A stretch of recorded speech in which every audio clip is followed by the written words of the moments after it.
Dear Parliamentarians and Citizens of India, this is an open letter addressed to all of you by several concerned teachers of JNU. We hope you will take some time out to listen to us and see for yourself why we have been forced to challenge the role of this administration against all odds. Ever since Professor Jagdish Kumar took over as Vice Chancellor in January 2016, JNU has been in the news for one thing or the other. We have seen a functioning public university with an international reputation being targeted for reasons that have nothing to do with its academic life or achievements. This is not a battle between ideologies, but a battle for education. Each one of us has felt a deep sense of dismay at the way a corrupt system of governance has become the norm, in contravention of all the statutes and ordinances of the university. We find ourselves engaged in multiple battles on campus, in our legal courts, and in the media to change the vilified image that has been promoted by the administration and its followers. We are extremely disturbed at the way a public institution like ours is being pilloried from within and without. This is our attempt to reach out to all of you in the hope that you will see why this is an ethical battle for justice. We want to save our university, and we need your help to rescue the soul of this battered campus.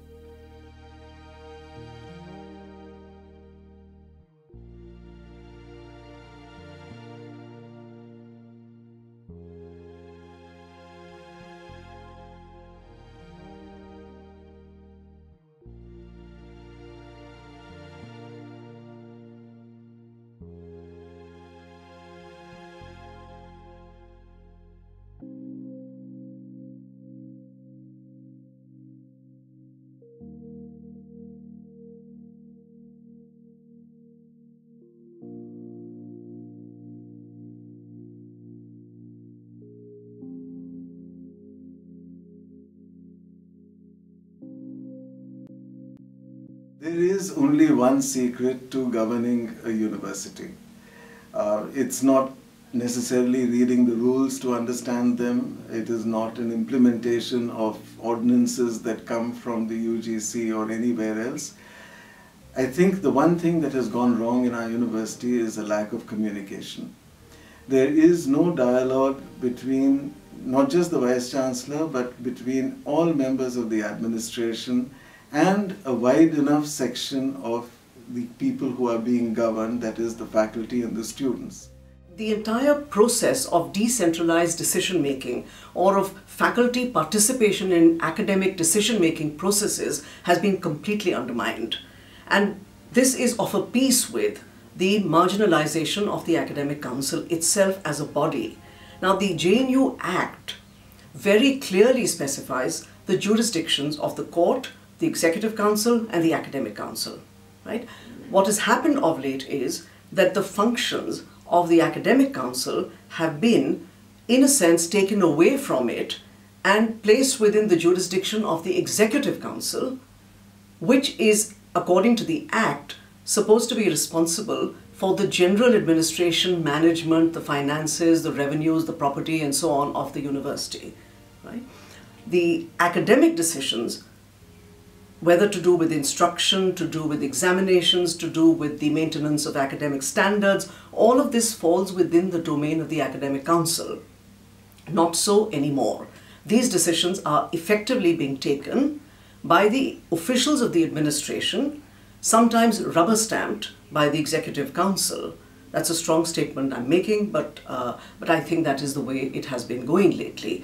And so we have, instead of self-governance by JNU faculty, what we effectively have now is executive governance by fiat, or governance by executive fiat. ऐसा लगता है कि JNU students के साथ जिस तरह से प्रशासन बातचीत नहीं करना चाहता, अब JNU के शिक्षकों को भी JNU के प्रशासन ने अपने ऑपोजिट साइड का मान लिया है, जबकि यहाँ JNU में हमेशा शिक्षकों का ये समूह प्रशासन और स्टूडेंट की मांगों के बीच में बिचवाई करने का रोल करता था, परंतु अभी तो हमें भी दूसरी ओर में धकेल दिया गया है और सब प्रकार से हमारा संचार बंद है.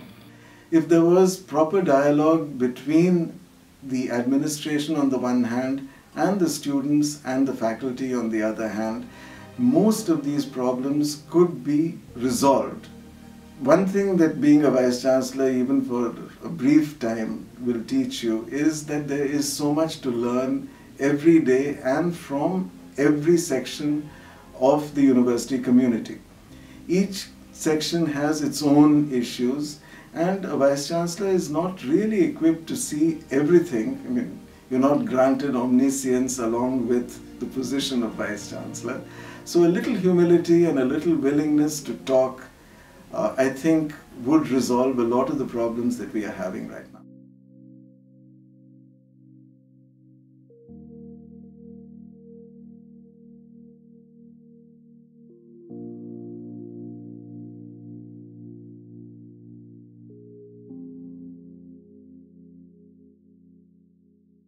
In the last year, the School of Physical Sciences admitted 2 students for 17 physicists. This is an appalling ratio by any standards for a public institution. This is a gross underutilization of our resources, our time, our energy, and our efforts. And this was done by willfully misinterpreting the rules or misinterpreting the statement given in the UGC Gazette. Our country constitutionally provides for reservation at all levels, and it provides for reservation in every publicly funded institution, whether it's a state university or a central university.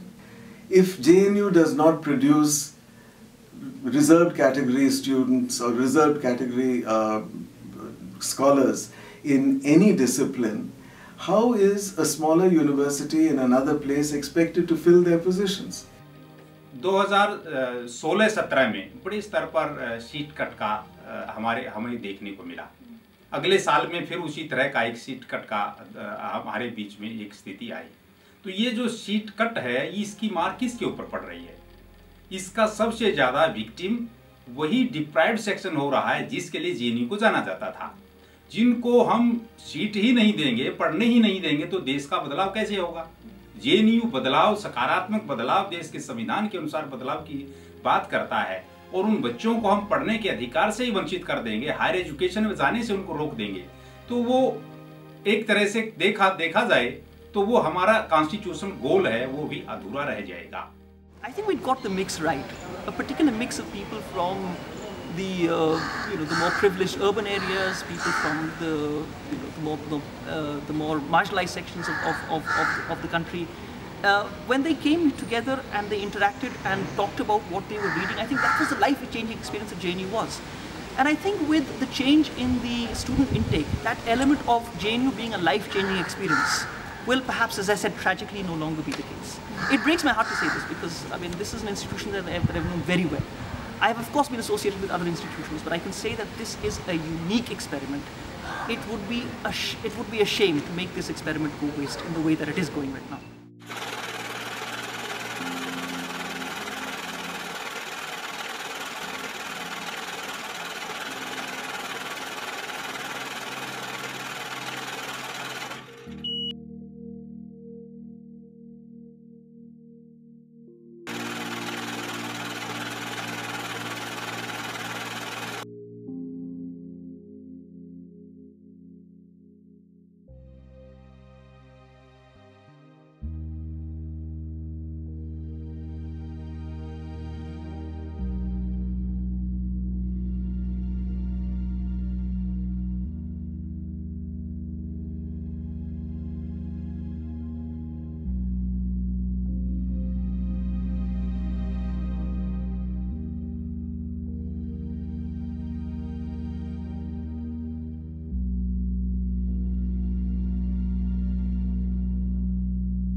I have seen this happen in some of the universities before.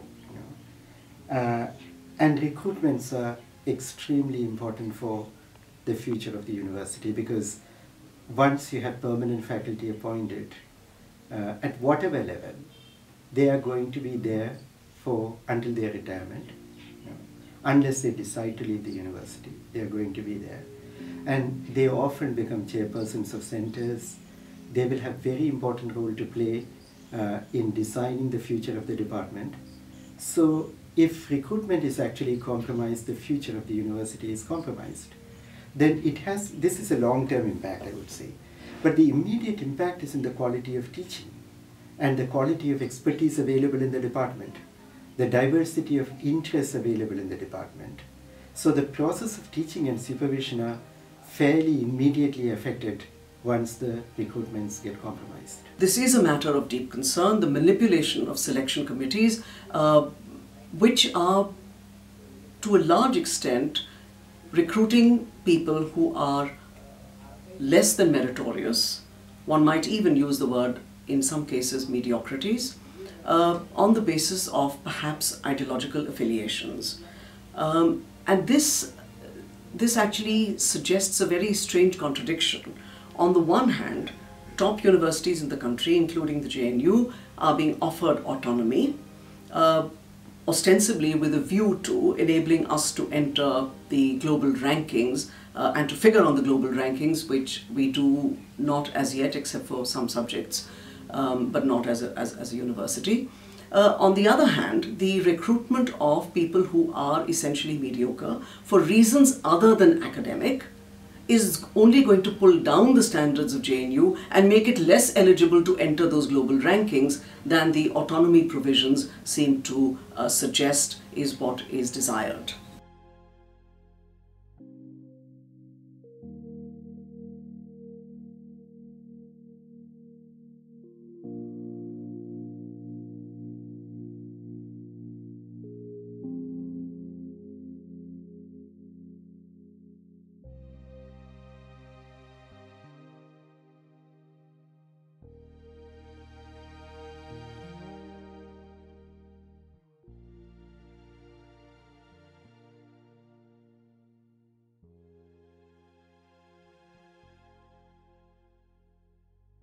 Clearly, there were issues because we think that, the kind of complaints that come to a sexual harassment complaints body quite often involves people in positions of power and authority.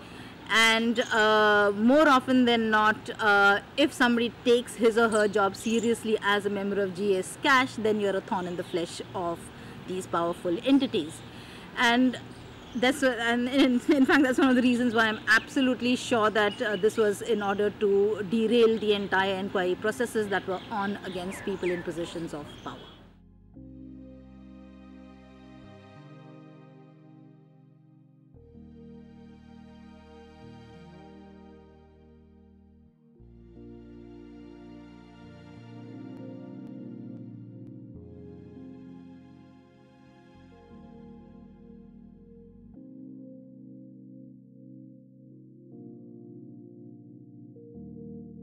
Now, the reason why these CCS rules should not be applicable to university professors is very clear, because the functions that are to be discharged by university teachers is directly in contravention of many of the key provisions of the CCS in and of themselves. So there's a contradiction. It cannot be made to apply. Let me explain this. A civil servant is supposed to execute the policies of the government, and they are supposed to do this unwaveringly through their careers, even as governments change.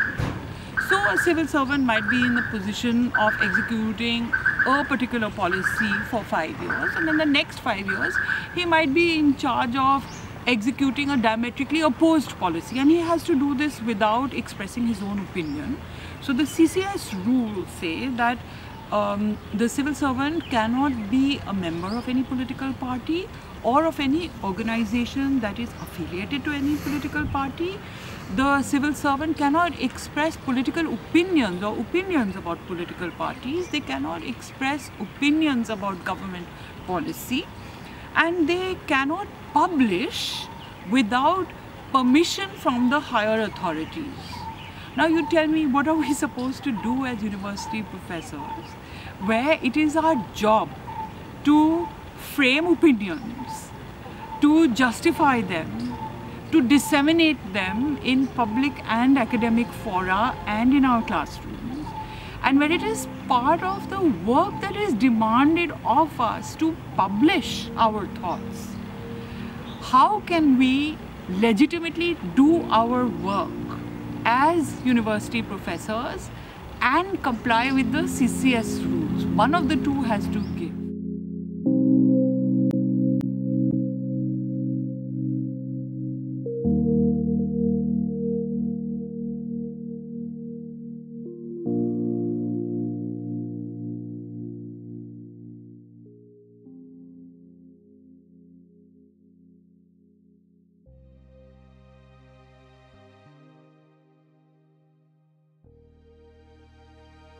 JNU was a place where you had to get attracted to a subject by your will and choice.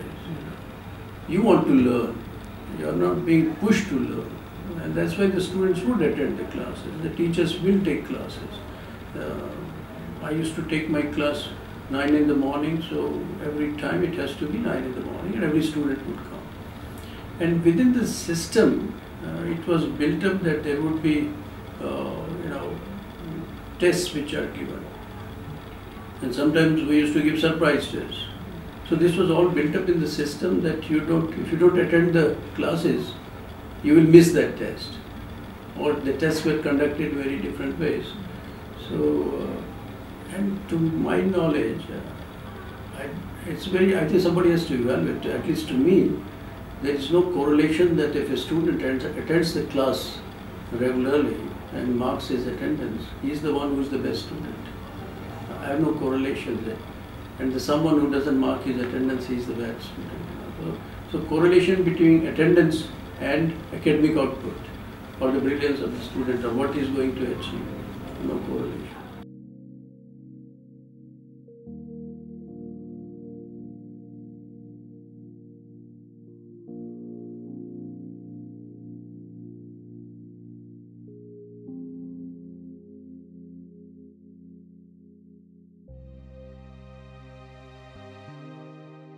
So, though research excellence and the fostering of a research orientation was a major part of how JNU was conceived, it also happens to be the case that a very large number of JNU alumni, one might even say a majority of JNU alumni, have contributed to the national mainstream outside of academia. There are very large numbers of civil servants, whether it is the Indian Administrative Service, the Foreign Service, the Revenue Service, the Police Service, who have come from JNU. At one point, JNU was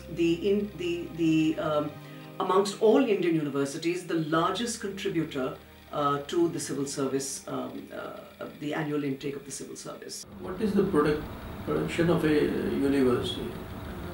Books, publications, students. Now if you evaluate all these along with other universities, I think we stand out in many ways. I'm not saying the other universities are not doing it, but you cannot say JNU hasn't done it. And you see any alumni, which you can name hundreds of them, who have gone to different fields in academics in different universities.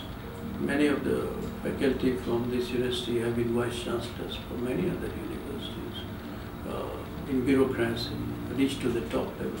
We are so proud of our Minister for Defence, who has been a product of this university. In members of parliaments have been there. In any area, I think they are there. And each one of them is contributing to national development. They are all nationalists by the work which they have done, by the kind of contributions they are making their own field.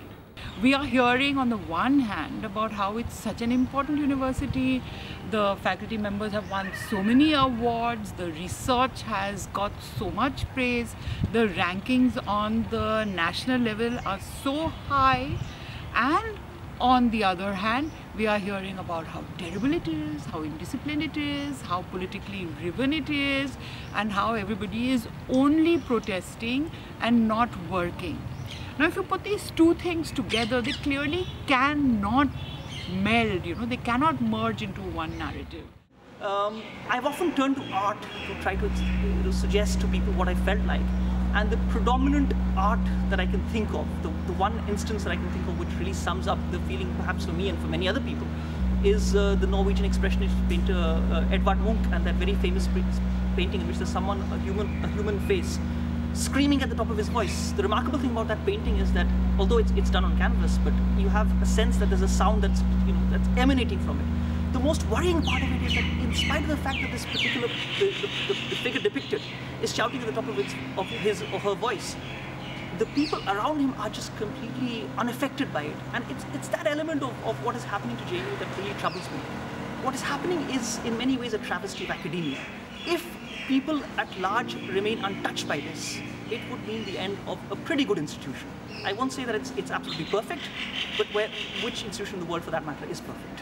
What has been happening in JNU, all these disturbing developments which have been happening in JNU, it has been distressing both for the faculty and the students. So the students' own ability to focus on the text, on the issues, on the ideas, this begins to get affected. And then of course you cannot have the kind of discussions and the kind of rich exchange you are used to having in the classroom. This I really worry about. Students try very hard in spite of all the difficulties which are around at the moment, and that's very inspiring for us teachers as well.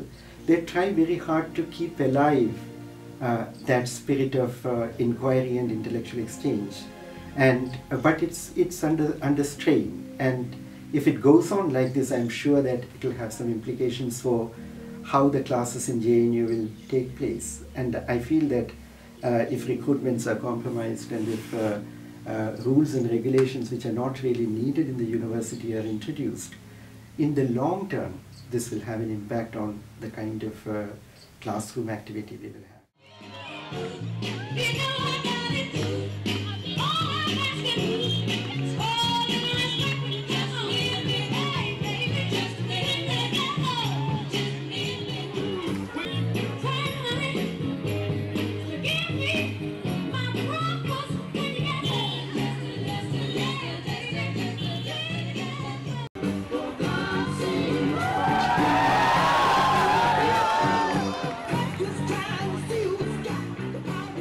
Times when people are ventilating about their patriotism, the hyper-patriotism that everyone talks about, I think it's important just to kind of stress a certain kind of a constitutional patriotism.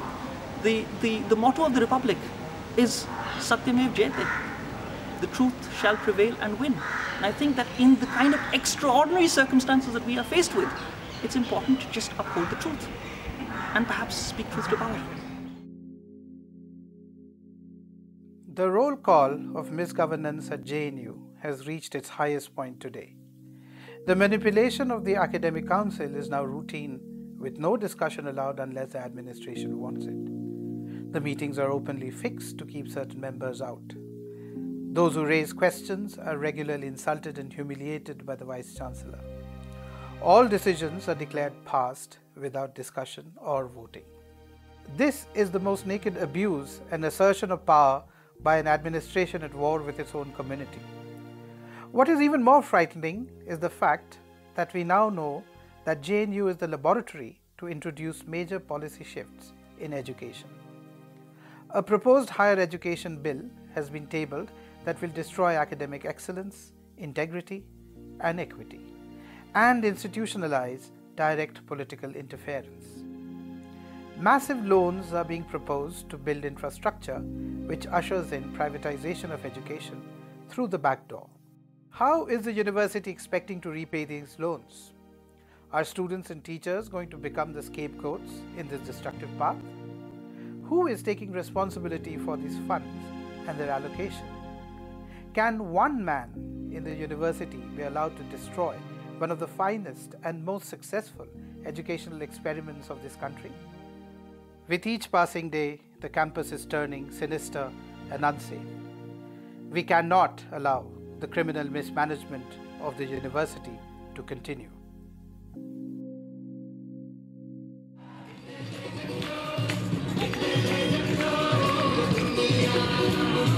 Yeah.